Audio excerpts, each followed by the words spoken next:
kulanti wacan oo wanaagsan daawadayaal idil ahaantiin meel walba dunida ka joogtaan waxaad ku soo dhawaataan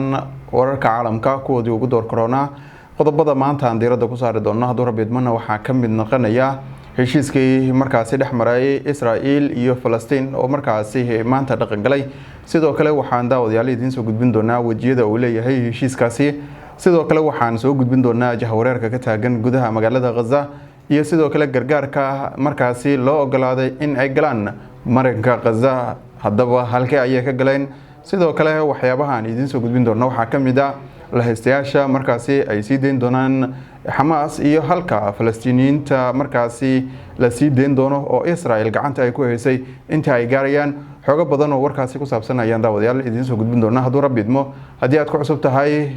barkulan daawade subscribe noo saar saaxiibadaadana la wadaag waad ku mahadsan tahay daawashada la socoshada wararkeena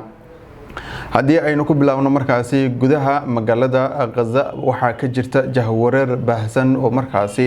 oo dhinaca amniga sidoo kale bulshada gaar ahaan markaasi dadka guryahooda u noqonaya waxaan idin la wadaagaynaa muuqaaladan aad arkaysaan waa dadka shacabka oo markaasi dib ugu noqonaya guryahooda iyagoo markaasi dadka qaarkood ay yihiin kuwa wata alaabihii markaasi ay meelihii barakaca ay ku ahaayeen markaasi ka soo qaatay waxay wataan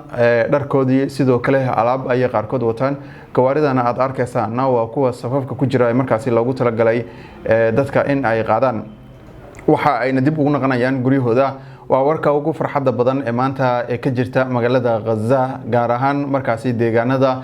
dagaaladu aad ku uga socdeen oo dadka reer Falastiin loo ogolaaday in guryahooda dib ay ugu laabtaan sidoo kale daawadayaal waxaad arkaysaan in maamulkii markaasi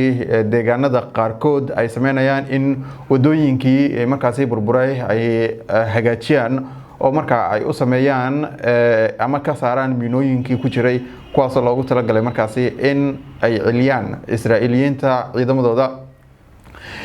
heshiiska ayaa dhaqan galay sida aad arkaysaan waxaa sidoo kale la fasaxay gawaarida gargaarka oo markaasi ka galaya magaalada Gaza ilaa iyo 3 marin ayay ka galeen oo Rafah ay kamid tahay sidoo kale meelaha ay mareen waxa kamid ah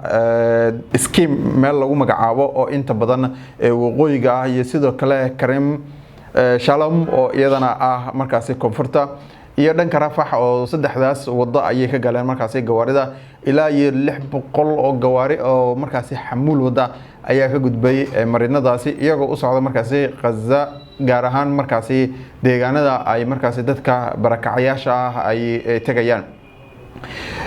dadka marka ku sii qulqulaya guryahooda ayaa waxa jirta in meel ay u laabtaan aysan jirin marka ugu horeysa waxaana dadka looga digay marka in ay u tagaan ama u dhawaadaan ciidamada Israa'iiliyiinta ee ku sugan dhanka bari waxaana la leeyahay ciidamadaasi checkpoint ayay dhigteen meelaha qaarkood oo waxa ay ka ilaalinayaan magaalada waxa loo ogolaaday Hamas in ay qaataan markaasi dhar buluug ah oo booliskooda in ay maamulaan magaalada Gaza sidoo kalena waxa loo ogolaaday in markaasi mararka qaarkood ay isticmaali karaan hub laakiin booliska ayaa loo ogolaaday in markaasi amniga ay sugaan iyagoo wata dharkoodii lagu yaqaan ee buluug ahaa sidoo kale waxa la leeyahay inta uu heshiiska dhaqan galin ka hor waxa dhacday duqeymo xoogan oo markaasi dad badan ay ku dhinteen ilaa iyo 40 qofood ayaa la sheegayay in markaasi dhibaato ay ka soo gaartay duqeymaha Israa'iil ay markaasi dadka u geysatay shacab aha haddaba haddii aynu fiirino marka heshiiska iyo dadka barakacayaasha dib ugu laabanaya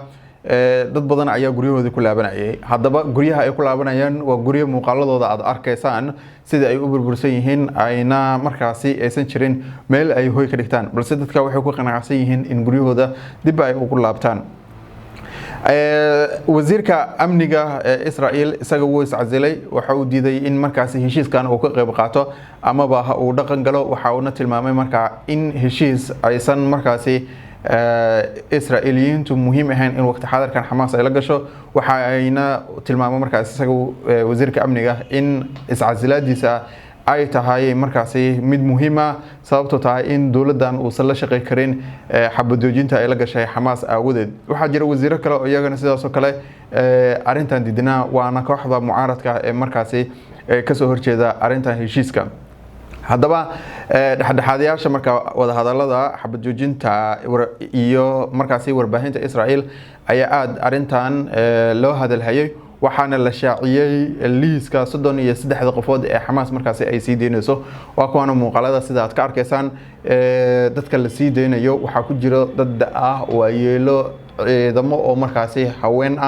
iyo sidoo kale waxa ku jira dad xanuunsan oo marka la leeyahay qaarkood xanuunka awoodood ayaa loo sii deynaya waana 33 qofood markaasi